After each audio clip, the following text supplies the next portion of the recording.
Well, it's official.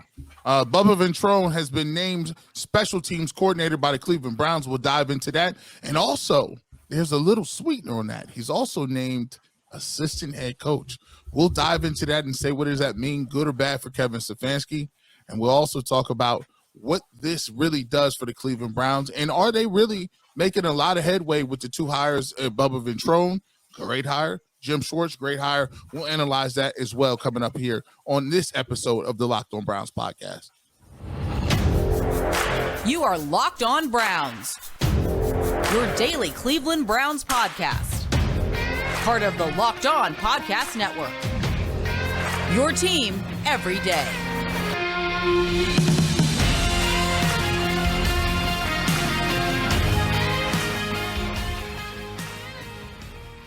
Welcome back, my friends, to the show that never ends, your daily delivery of all things Dog Pound. LGB on the LOB, the Locked On Browns podcast, brought to you by the Locked On Podcast Network, your team every day. Your host, Jeff Lloyd, at Jeff_LJ_Lloyd. Of course, Garrett Bush, part of the Ultimate Cleveland Sports Show. 92.3 The Fan, on-air personality, barbershop every Saturday morning. Other appearances for Garrett Bush over there at The Fan. Make sure you're following at GBush91. We appreciate all of you who make Locked On Browns your first listen every single day, whether it's on your favorite podcast app, always available, always free, or of course here on YouTube. Make sure you're subscribed. You have your notifications on, so when the new content drops, you guys are there to digest it. This episode is brought to you by FanDuel Sportsbook, the official sportsbook of the NFL. Make every moment more. Visit FanDuel.com/lockedon today to get yourself started.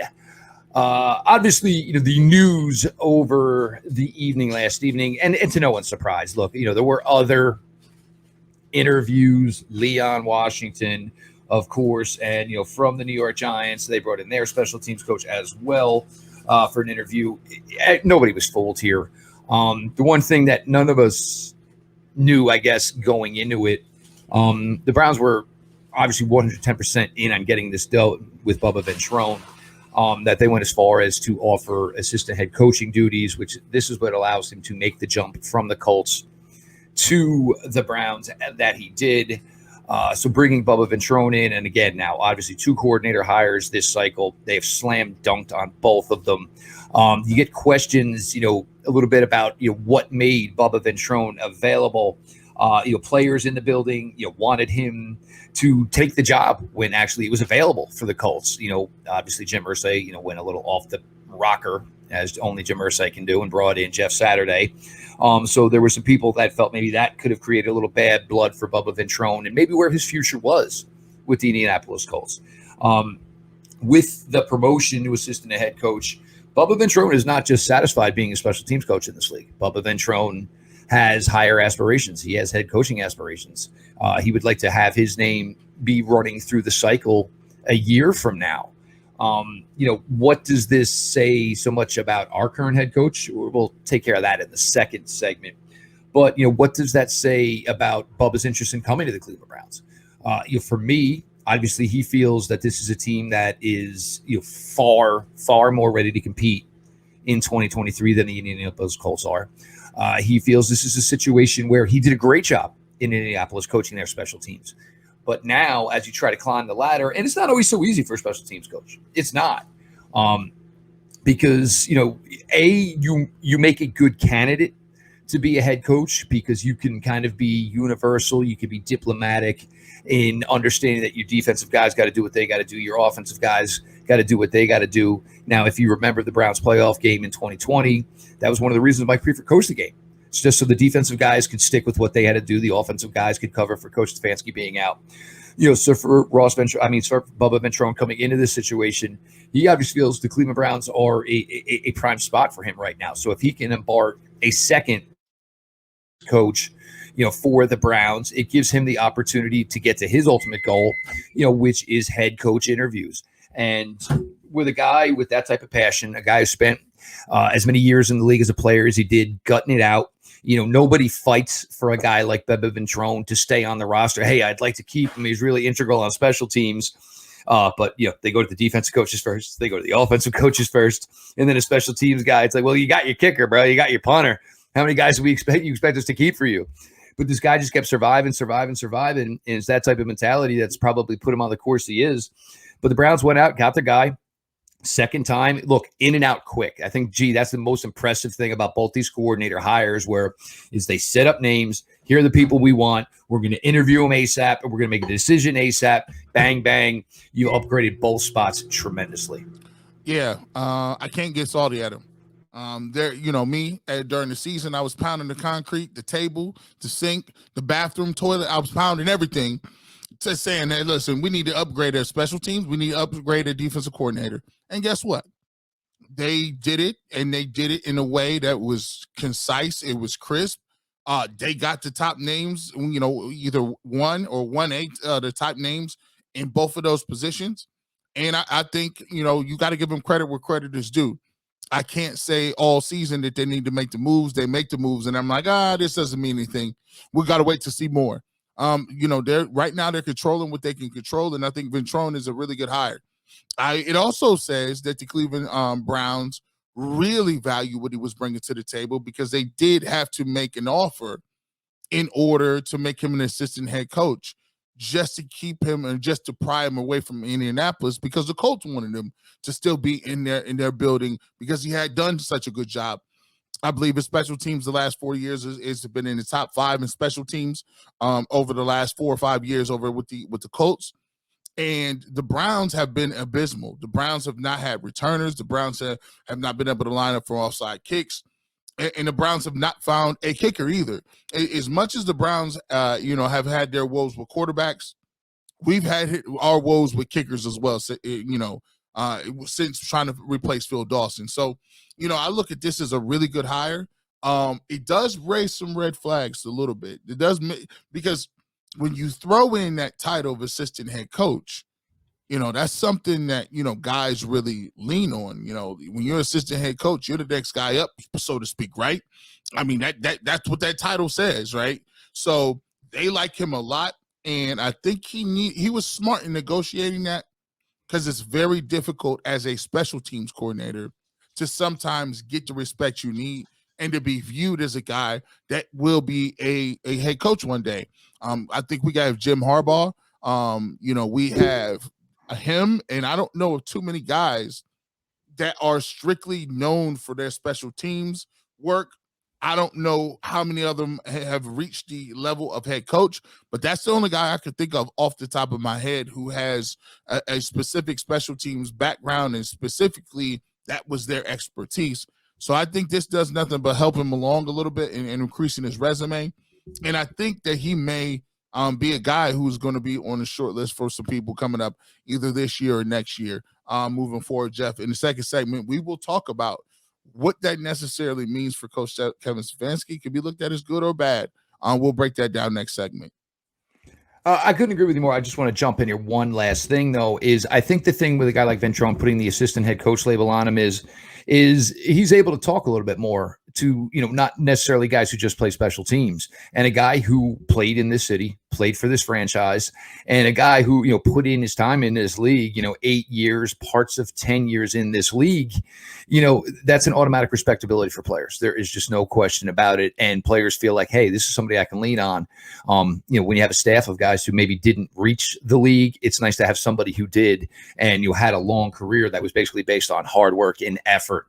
Yeah, but what does this mean for the current state and the Cleveland Browns staff? We're going to get to that. G. Bush, Jeff Lloyd, latest Locked on Browns.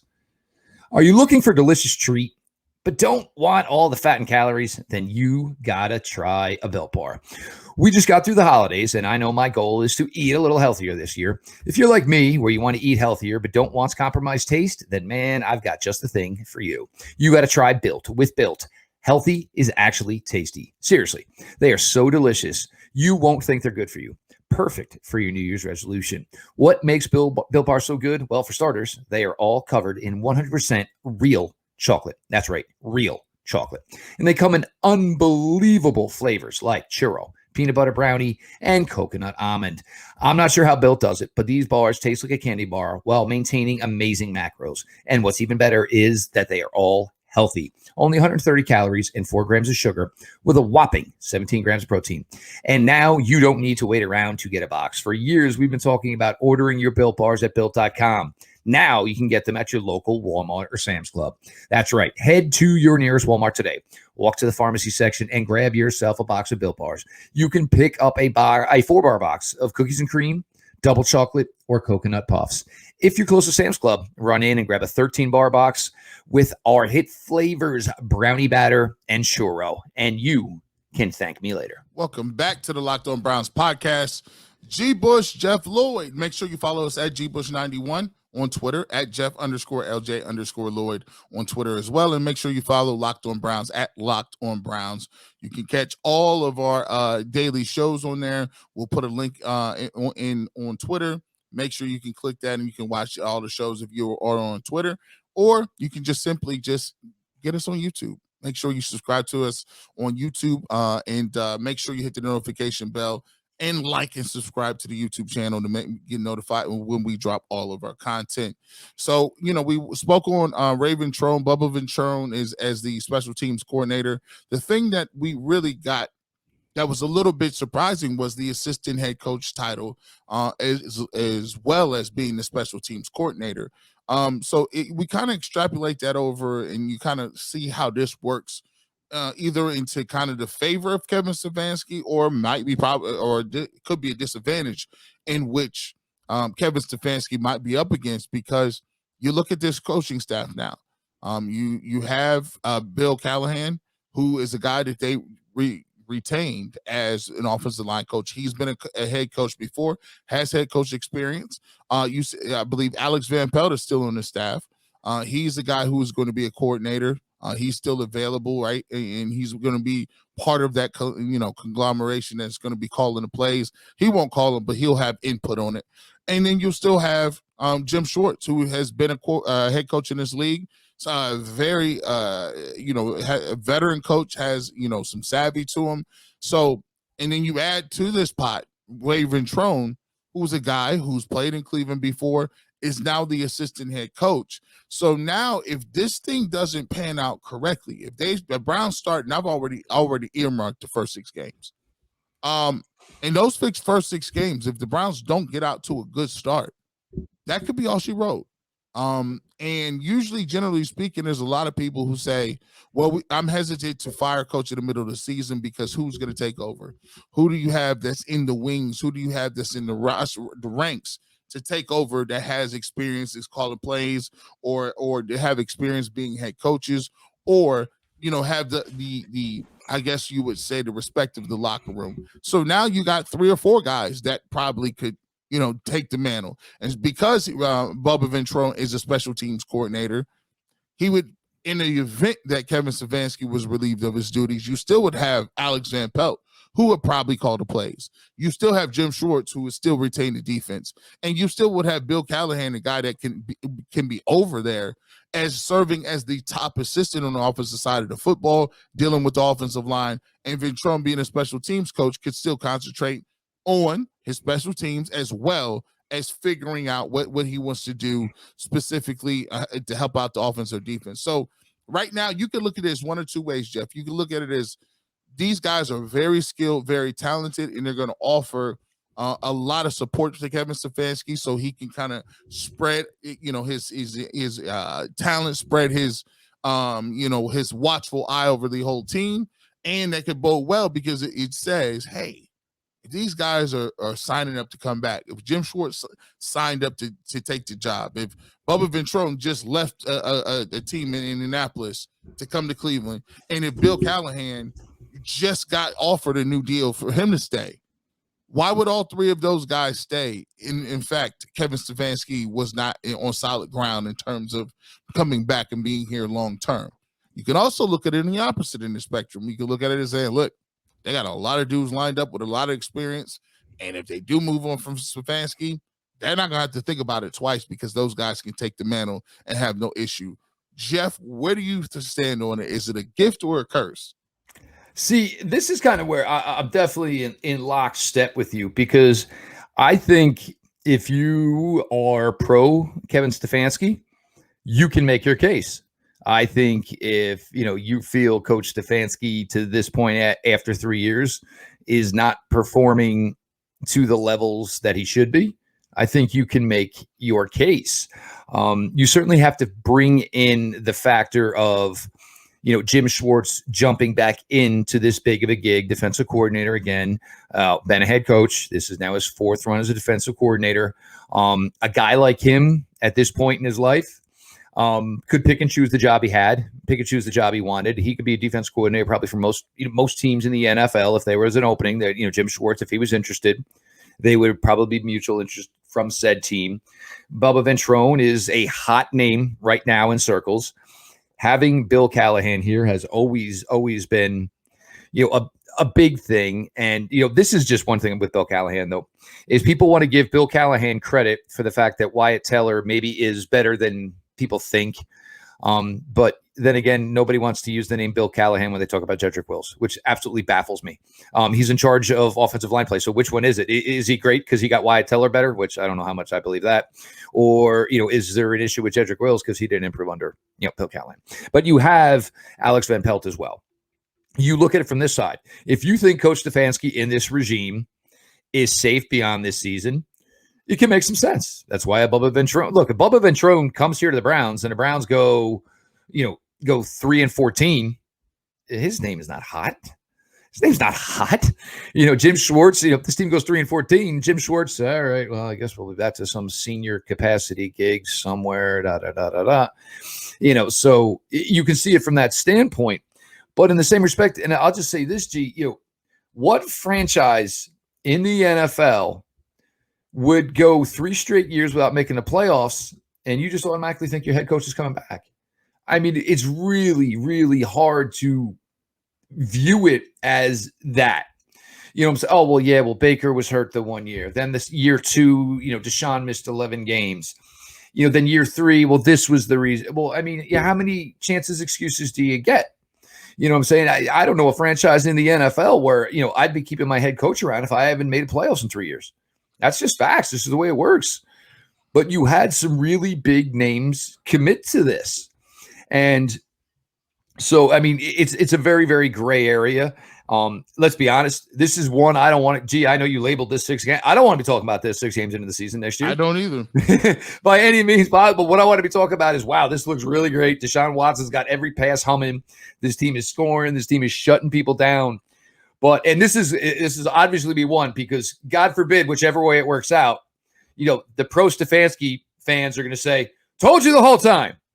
The negative Stefanski fan told you the whole, because everybody's got to be first. Everybody's had to have the first, the first take on everything. But ideally, for me, I think there's got to be some pressure there for Coach Stefanski. Look, I mean, you just upgraded a defense coordinator. You just upgraded a special teams coordinator. You're getting Deshaun Watson for 17 games. To talk about this, that there should not be a good or significant amount of pressure on Coach Stefanski to get this team back to the playoffs in 2023, in my opinion, is just foolish. Yeah, listen, I think he's aware, the organization is aware, and I think they would have made these moves so swiftly and brought guys in so swiftly if, in fact, that he was just fully safe. And to be honest with you, to be truthful, is it a little bit unfair for him? Sure.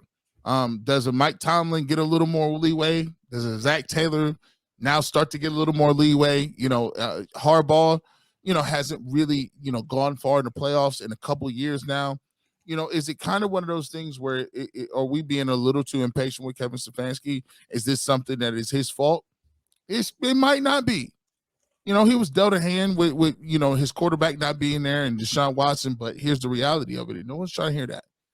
When you got 4 years to do it, patience runs thin, and realistically speaking, Jeff, there's nobody else to blame. Jarvis, Odell, and Baker, and they're out the mix and out of the picture.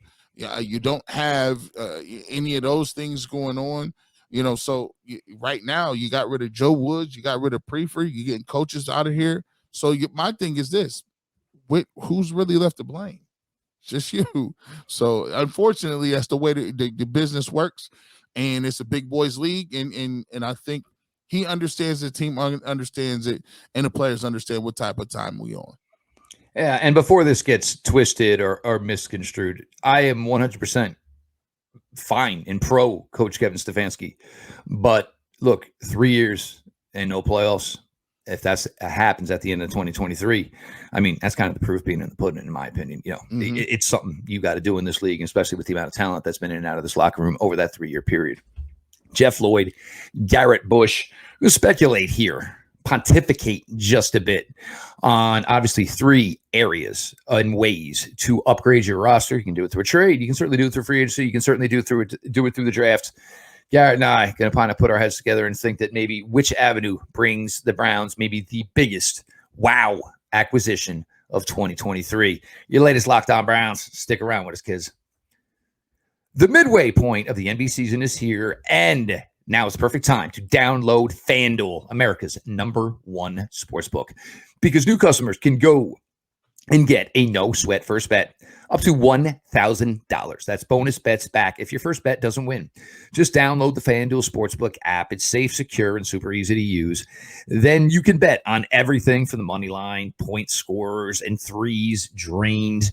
I know a lot of you are watching a lot of sports every night. Go ahead, put together a parlay. Pick 5, 6, 7, 8 long shot bets. You don't have to put much money down, but a chance for a big, big reward. Plus, FanDuel even lets you combine your bets for a bigger payout, like I said, with a same game parlay. So don't miss the chance to get your no sweat first bet up to $1,000 in bonus bets when you go to FanDuel.com/lockedon. That's FanDuel.com/lockedon to learn more. Make every moment more with FanDuel, an official sports betting partner of the NBA. Welcome back to the Locked On Browns podcast. We want to thank everybody everywhere, wherever you get your podcast. We want to thank you for downloading our episodes and definitely supporting us. Make sure you give us those 5-star reviews. Helps us out a bit over there as well. And continue to support us on all of our platforms, wherever you get your podcasts, as well as YouTube.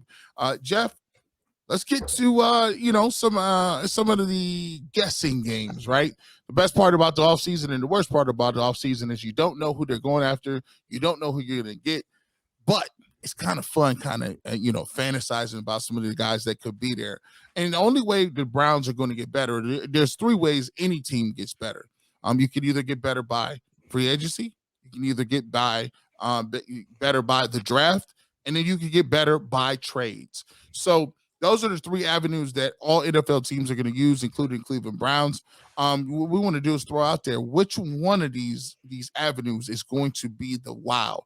Where's the wow factor going to come from? Where is the big splash going to come from? If you agree that there will be a big splash or any moves, which way are they going to do it? Jeff, for me, I'm looking at this team, and I think to me, the most impactful thing that will happen, or one of the areas that I think will be most impactful, or where they can get the most bang for the buck and the wow comes from, in trades. I'll say a trade, and trades usually don't happen in the NFL. Those things were, thing of the past. The reason I say trade is because I think, they've already mentioned some of the guys like this, Keenan Allen. They've mentioned some guys, like DeAndre Hopkins. They mentioned some big names like that. Those guys are still under contract. You are going to need to trade something of value to get them, whether it's this year or next year's draft, or a player added with that.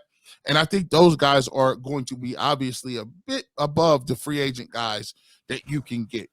Second on this list for me is free agents. Free agency.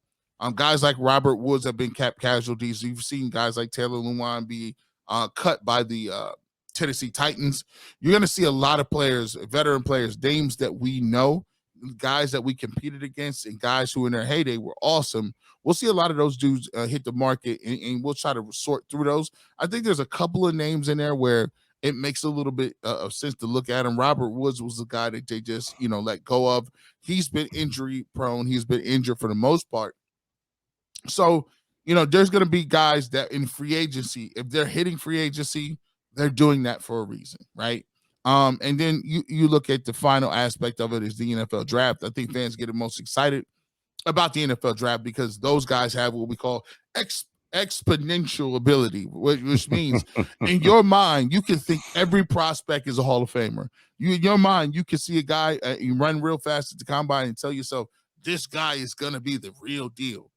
but sometimes it just doesn't pan out that way. It just doesn't work that way. So when we look at it, it's very rare to find a rookie to come in, especially on positions that the Browns have a need in defensive end, defensive tackle. Those positions, those guys don't come into the league and dominate, usually right off the bat. So even if you do go to the draft, you may draft a really great prospect, but you're not going to really know until 2 or 3 years down the line if you got anything, and that doesn't help you now. So Jeff, when you come and look at the ways that you can build your team and get your team better, which way do you think the Browns will make the biggest splash in? I think it's going to be a little bit different than it was last season. But first and foremost, obviously, we say these 3 avenues, but you also have to think about player development here. A guy like Martin Emerson getting even better, certainly Perrion Winfrey, certainly Alex Wright, certainly Isaiah Thomas, these guys taking the next step. But whereas last year it was a trade-centric offseason for the Cleveland Browns, Deshaun Watson, Amari Cooper, that's going to be a little tougher this year. I mean, you just ain't got the assets anymore. And, you kind of, the Cowboys, look, that was a gift. It was a gift. And I'll be honest, there's probably a team or two that said, we should have maybe talked a little bit more with Jerry Jones in Dallas, because if a 5th would have got me Amari Cooper, dang, you know what I'm saying? Like, I did probably end up putting the work. Then the Kings ransom, of course, for Deshaun Watson. It certainly leaves your ability to trade here, and I'm not saying not, but it certainly hampers it, and look, you get into a position here, and look, I mean, I know you guys are all enamored with these receivers that might be available, but you can get DeAndre Hopkins for a 3rd-round pick who wants more money, and he's older, and already had a PED suspension, which usually tells you that a guy has his own doubts about how much is left in his body. But I think this year, if we're going to tier them, I think it would be free agency. Absolutely first. The Browns have to be very, very diligent. You need to walk out of free agency minimum with a defensive tackle and probably another edge. I think that there's no question that they need to get that done. It's paramount. It just absolutely has to happen. Right now, I mean, I don't know if it could happen. But the Eagles, are now going to start to have to make some tough decisions like franchises do. And, I mentioned before, one defensive tackle under contract currently, Jordan Davis, their 1st-round pick last year, Fletcher Cox, Hargrave, who probably will not be in the Browns price range, of course, Ndamukong Suh, and Linval Joseph, of course, as well. But, man, if there's an opportunity that a player like Fletcher Cox is on the market and maybe you're paying a little bit more than what he can give you right now. This man has won a Super Bowl, has just came from losing a Super Bowl this season. This is a man where January and February football breeze was in his body. You want to talk about a guy who sets the tone for the room. And I'm not sure what y'all expectations are, but this is what my expectation is year in, year out. I don't play for 17 games.